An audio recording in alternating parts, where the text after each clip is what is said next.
Guys, welcome to my channel Living in Austin. Today I am going to be covering the cost of living in Austin, Texas.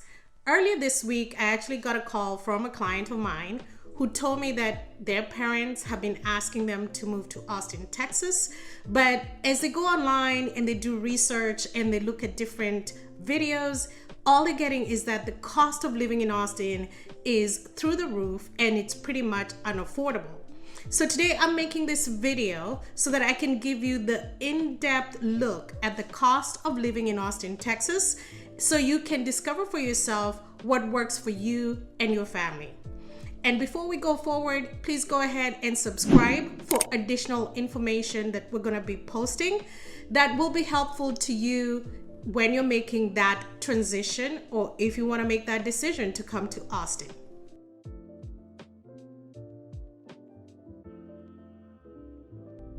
So let's talk about the heat map. In comparison to the rest of the country, the average around the country is at 100. If you look at Travis County, we are at 116. Some neighborhoods like Westlake, they are at 142. That's considerably very high cost of living compared to the rest of the country. So for a lot of people, I advise them to start looking at the surrounding areas around Austin and some of the surrounding cities. To the northeast, you have Pflugerville, you have Round Rock. Those are great considerations. If you want to go a little bit further out into Georgetown, which is about 20 minutes from downtown, you can find some cheaper homes than you can in Travis County. These areas are running at a median home price of $350, but we have been able to find clients even cheaper homes as we go to the end of 2020.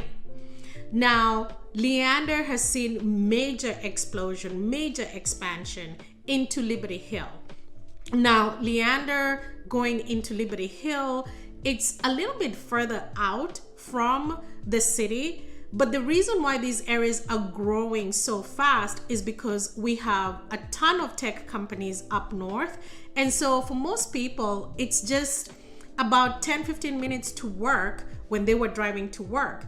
And now that everybody's living at home, it makes even better sense if you just want to make an affordable living but not have to spend so much money coming into the city, then some of these areas are perfect and ideal for you to have a home and invest and get that equity in a year. And then from there, you can decide where you want to move. To the south, we have Buda and Kyle. Buda is a favorite. It has seen expansion in 2020, and now we are seeing a whole lot more new builds out in Kyle.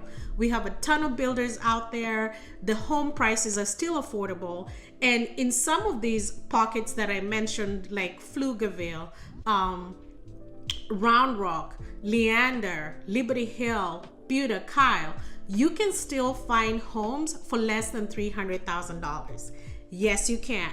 If you are looking for something and you want to get into a home and this is your price point, go ahead, subscribe, and go ahead and contact me. You can call me, text me, email me. I want to hear from you because we move so fast and we're working with a ton of builders, and anytime they're planning out anything is coming into the market, when a home is getting finished, I can tell you it already has several buyers. So you have to be among top on the list to get that call.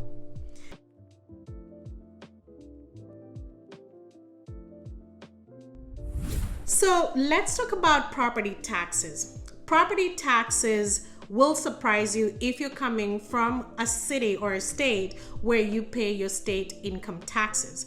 The reason for that is that Austin or Texas in general, we don't pay state income taxes. So that means your property taxes are going to be higher. And this is something that you have to plan for, because for some people, I have seen them getting caught off guard because that is something that they were not aware of. So let's go into it a little bit further, right? So here in Austin in 2020, Prop A was passed by the city of Austin, And what Prop A is going to allow the city to add 4 new rails to improve our transportation issues here in Austin, Texas. With that, your property taxes will be going higher. So that is something that's coming in January 2021, and which is why I thought you should be aware and watch this video if you're planning to move to Austin. Your property taxes are a thing. So I was out in Georgetown with a client, I think 2-3 weeks ago, and we were looking at a property for $350,000. And she quickly found out the assessed taxes for 2020 are $9,000. So just keep that in mind. There are certain areas where some of those taxes are a little bit lower, but usually you can average 2% to 3% in different areas. So always ask. If you want to know, go ahead, give me a call, email me, text me, and I will be able to tell you what neighborhood you can find for cheaper taxes.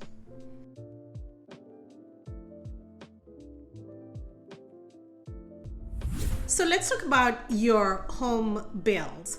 The biggest thing I have heard is that, oh my God, I hear it's so hot in Austin, Texas. My bills are going to be through the roof.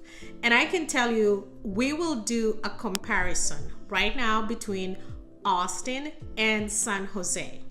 These are month by month, and you can see some of the hottest months here from May through end of September. It's always really hot. But compared to the rest of the country, I was in California, it was about 95 there, while in Austin it was 100 degrees.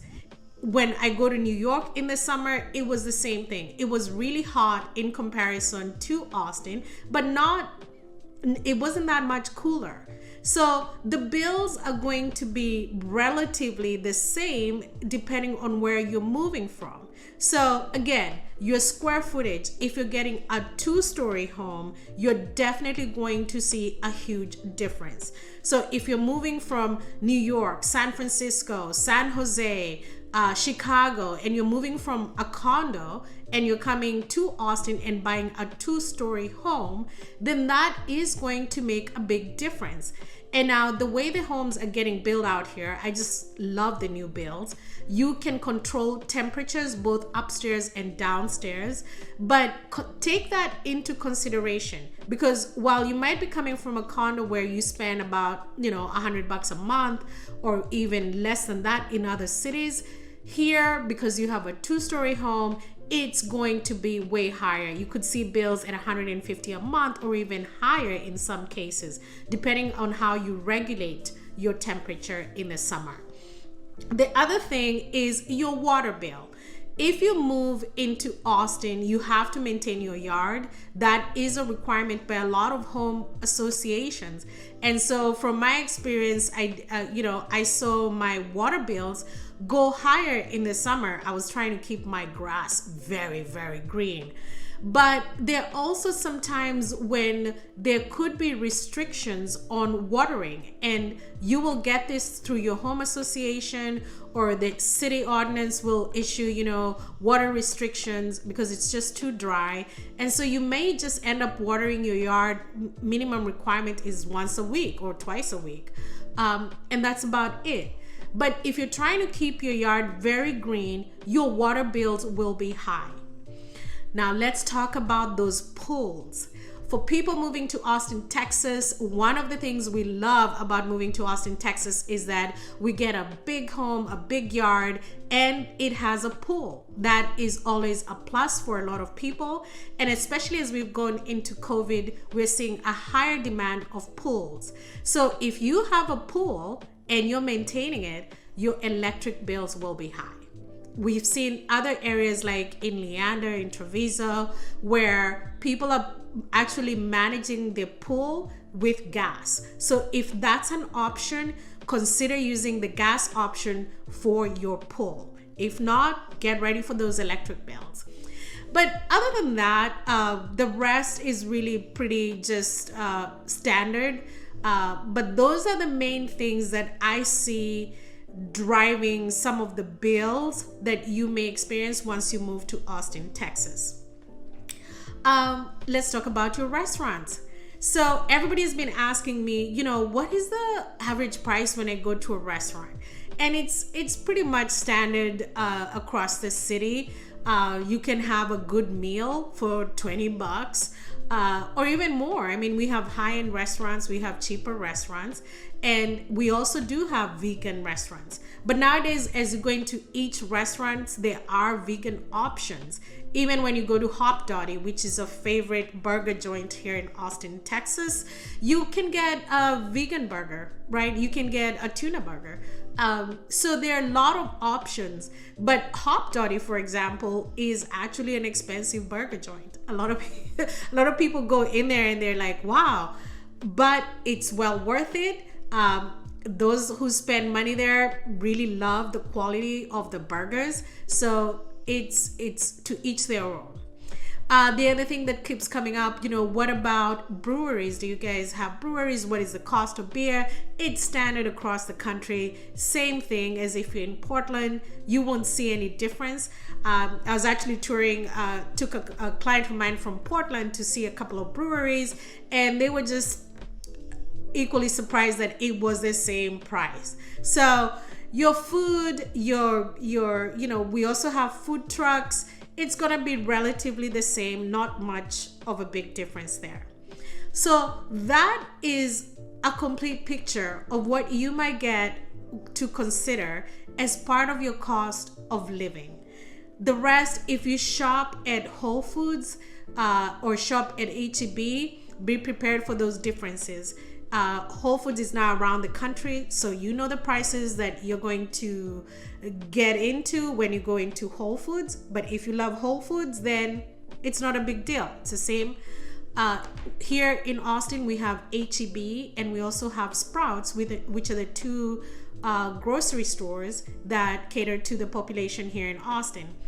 So they tend to be way cheaper. I actually love Sprouts for my fruit. And then I go to H-E-B and pick up the meats. And then sometimes I spend a lot of time in Whole Foods, and it's all considerable. It's all about what your preferences are. So that shouldn't be too much of a difference there.